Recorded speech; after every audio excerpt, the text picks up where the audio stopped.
ગુજરાતની જીવાદોરી સમાન સરદાર સરોવર નર્મદા ડેમ અંગે એક મોટા સમાચાર સામે આવ્યા છે।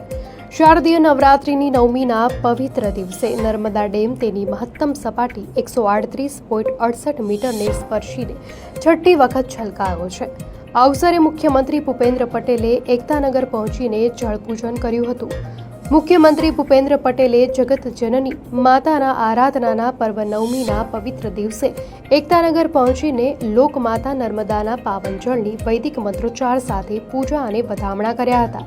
તેમણે 4 કરોડથી વધુ પ્રજાને પીવાનું પાણી પૂરું પાડતા આ પ્રોજેક્ટના જળાશય પૂર્ણ સપાટીએ છલકાતા જળશક્તિની વંદના કરી હતી અને જળનો કરકસરપૂર્વક ઉપયોગ કરવાની અપીલ કરી હતી। આ સિવાય મુખ્યમંત્રીએ સ્ટેચ્યુ ઓફ યુનિટીના પ્રવાસે આવેલા લોકો સાથે સંવાદ કર્યો હતો। સાથે જ સરદાર સાહેબની 150મી જન્મજયંતિ અવસરે 31મી ઓક્ટોબરે યોજાનારી રાષ્ટ્રીય એકતા દિવસની ઉજવણી અને એકતા પરેડના કાર્યક્રમના સ્થળ નિરીક્ષણ અને આયોજનની વિગતો મેળવીને અધિકારીઓને જરૂરી માર્ગદર્શન આપ્યું હતું।